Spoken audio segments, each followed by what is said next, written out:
This is Trend Following Radio, where great thinking comes alive. Nobel Prize winners, legendary traders, best-selling authors, and the pros that know what drive us irrational human beings. I am your host, Michael Covel. Not filtered, raw, honest. That's my passion.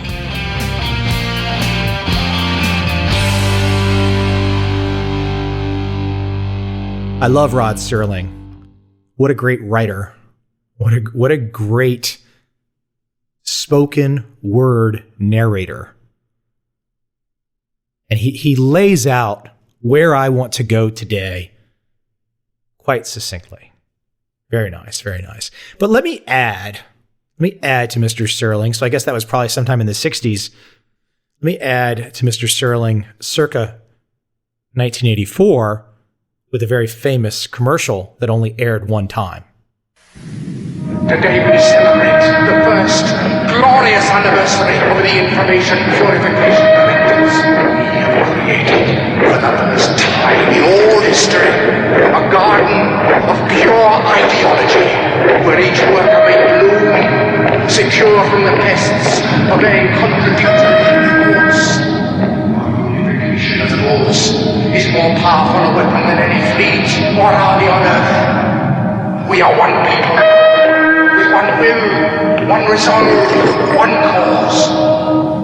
Our enemies shall talk themselves to death, and we will bury them with their own confusion. We shall prevail. That also adds to my propaganda-themed podcast. And propaganda in the trading space is where I'm going to go right now. And specifically, I have a little article, and I'm going to read it. It's very brief, and it's about David Harding, who I've talked about on my podcast numerous times. I think most people would agree that he has become a face of trend following, if not the face, in terms of his track record and success in the last decade, even though his success goes back multiple decades. So the article, which was in a major British paper, goes on to say, quote, David Harding, the Cambridge physicist turned supercomputer trader, has some explaining to do after a rare plunge in his fund's value. The entrepreneur and philanthropist, said to have inspired the hedge fund hero of Robert Harris' bestseller Fear Index, saw his $10 billion Winton Futures Fund lose 3.5% last year. This is the second annual loss since its 1997 launch. An impressive record, though it puts paid to the belief which existed among some that Harding's venture is infallible. Harding is one of a new breed of investors who devises software programs to trade markets, setting up banks of computers to follow trends in markets at high speed. Figures reported by Bloomberg show that the whole computer trading industry, often called quant trading, found last year tough, suggesting that their ability to beat the markets with such apparent ease might be a blip. The value of the quant funds, which have attracted more than $100 billion of investor funds since 2008, fell by 3.4% last year and 7.9% the year before, figures from broker New Edge revealed. They were blindsided by market uncertainty caused by Europe's sovereign debt crisis and the U.S. fiscal cliff. Harding is Britain's second wealthiest hedge fund manager with an estimated £900 million fortune. A spokesman denied computer-driven hedge funds are a thing of the past, end quote.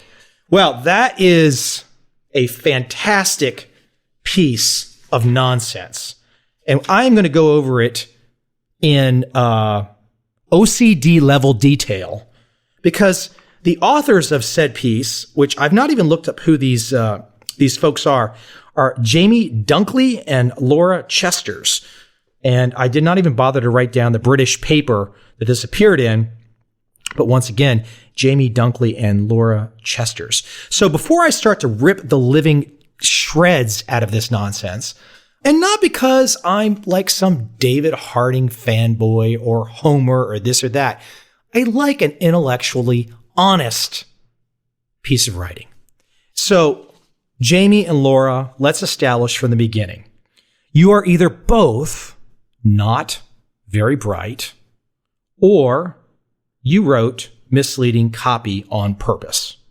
One or the other. Or you didn't do your homework and you have no clue what you're doing, And then you got to wonder why you're even employed if your work is sloppy as it appears.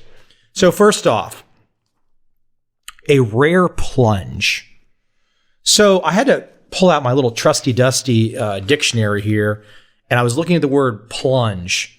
So Harding's fund dropped 3.5% last year, and that was termed a plunge. 3.5% as a plunge.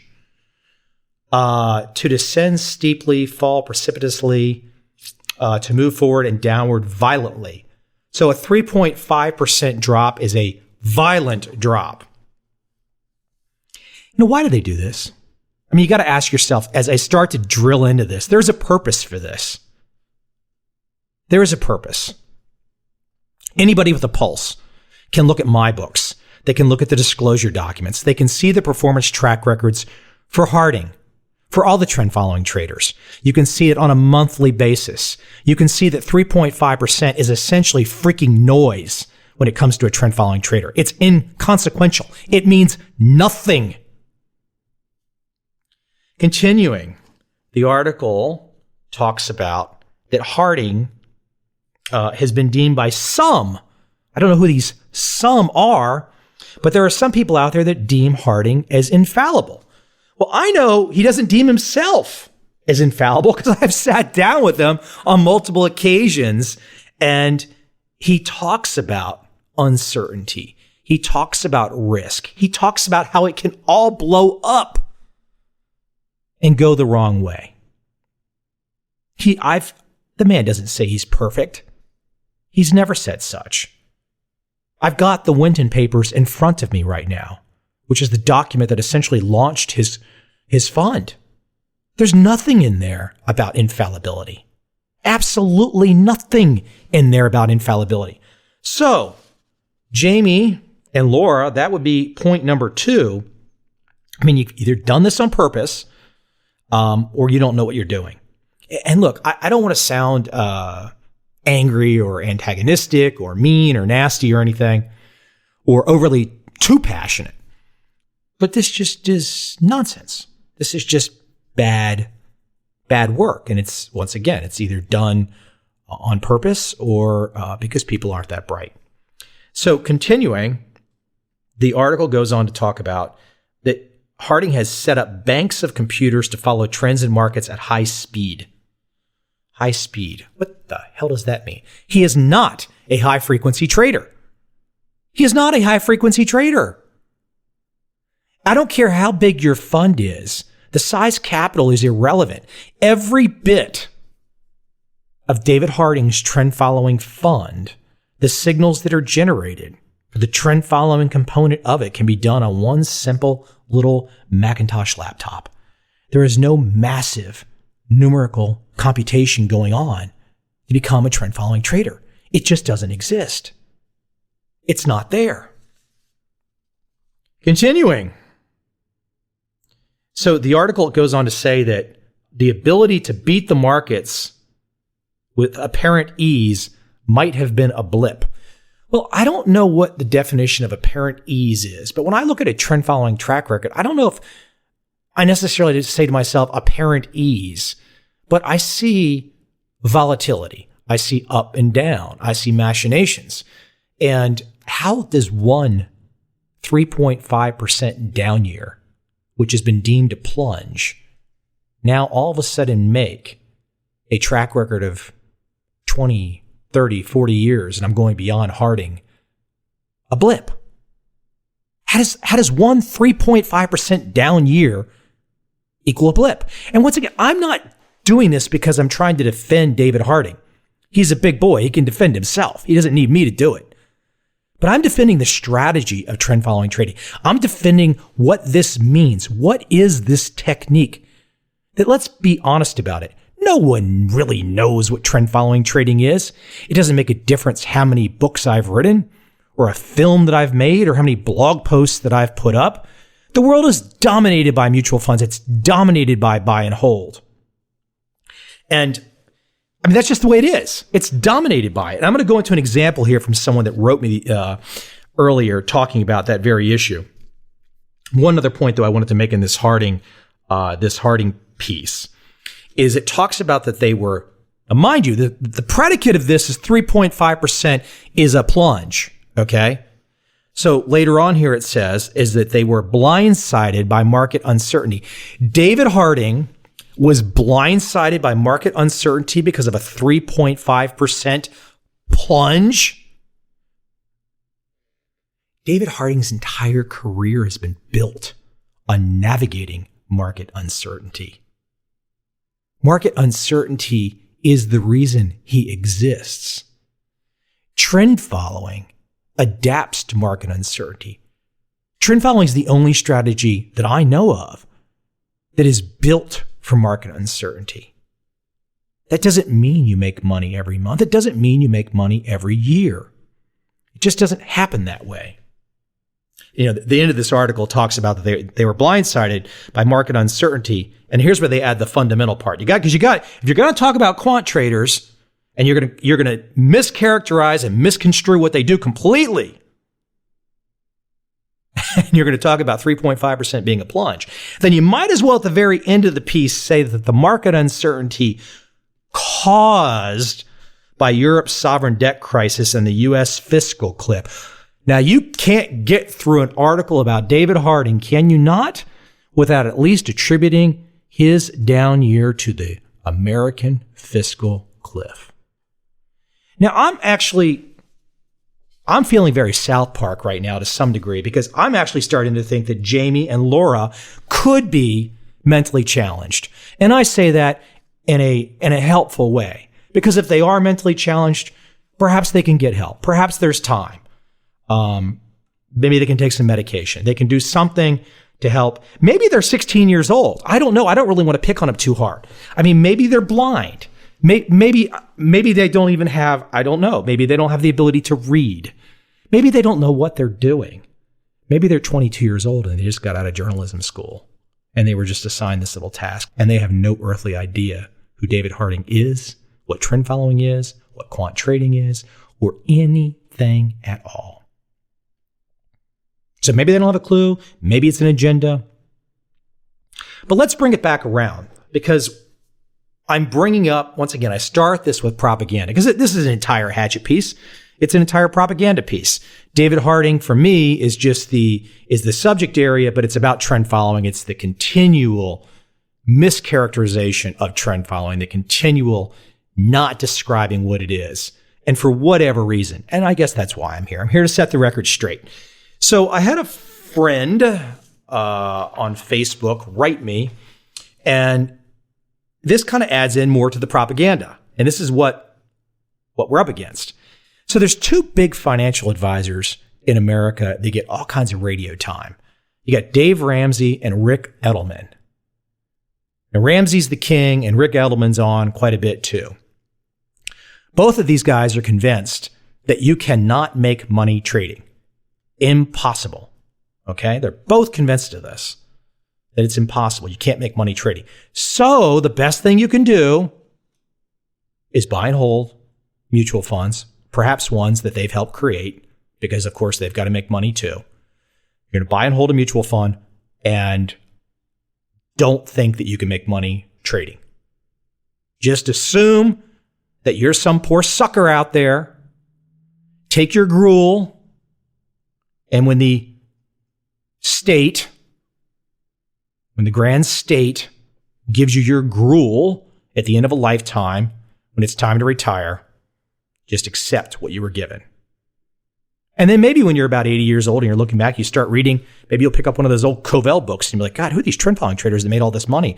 And why was I only earning 3% a year in some mutual fund or relying only on Social Security when there was perhaps another way to profit? I digress.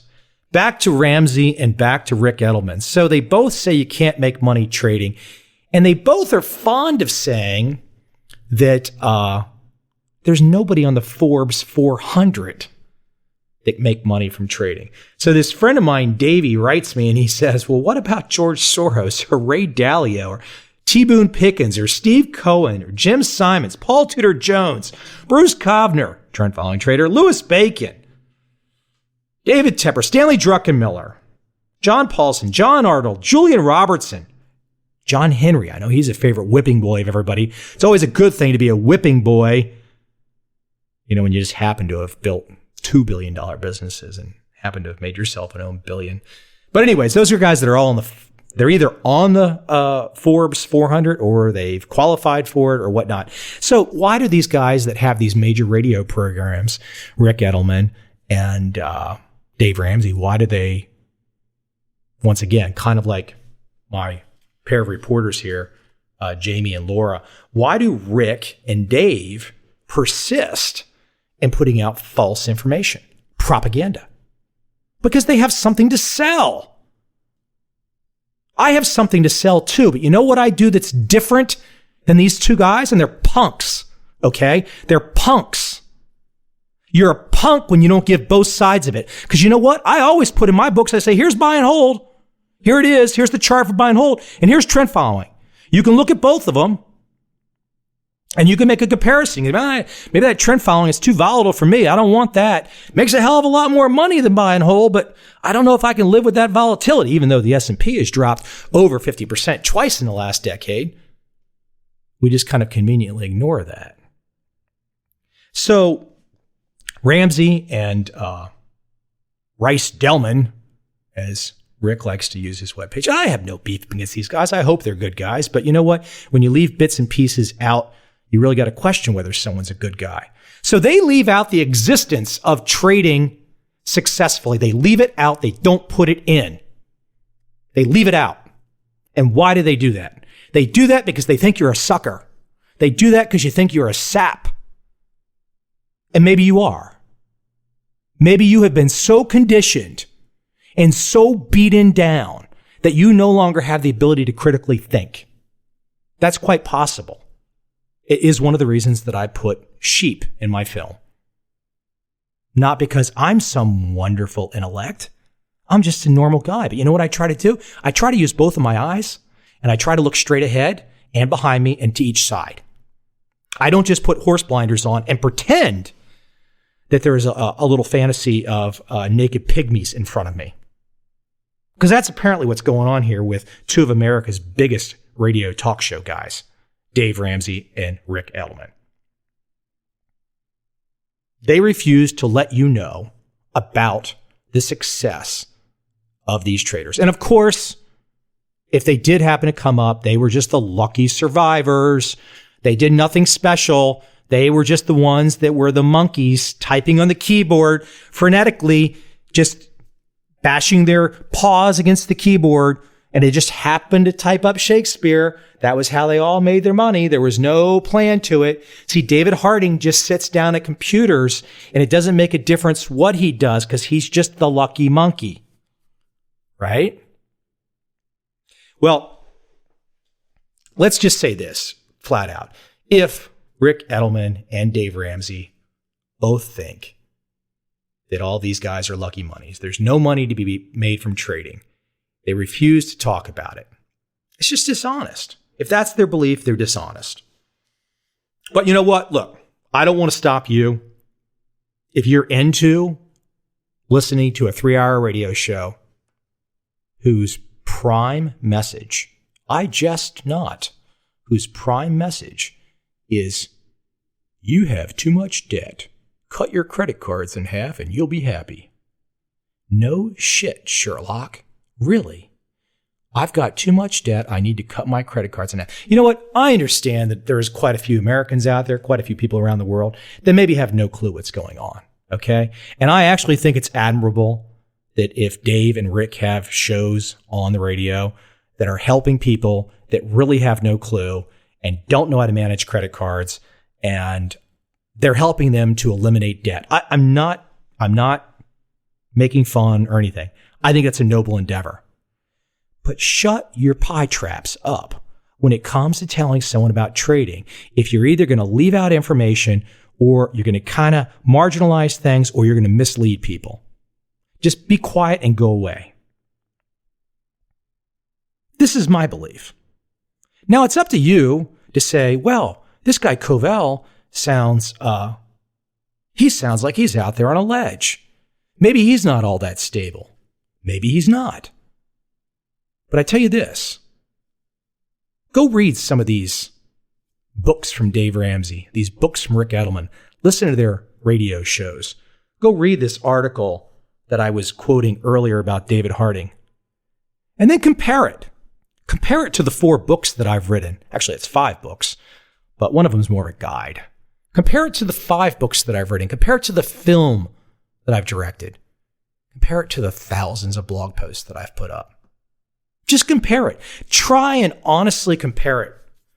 It doesn't mean you have to become a trend following trader. It doesn't mean you have to ever do anything like that. You can just be a happy old buy and holder. But let's just acknowledge the existence of trend following. It's there. It excels. And I'm here to help people that want something more than average. More than average is obtainable in this lifetime. But you've got to have your eyes wide open. And you've got to be wide open to when you see the propaganda music start to play. Because when that music starts happening, you start hearing that red music, that marching starts happening, you know. You know, I have to admit, I can only listen to so much old Soviet marching music. It's actually kind of interesting. I guess maybe I could have marched at one point in time too. If they put a gun to my head, I guess I would have had to march. And you know what? If you happen to be Russian and you think Mike Covel is picking on Russians right now, let me tell you right now, you guys don't have shit on us because we're headed down the state path too.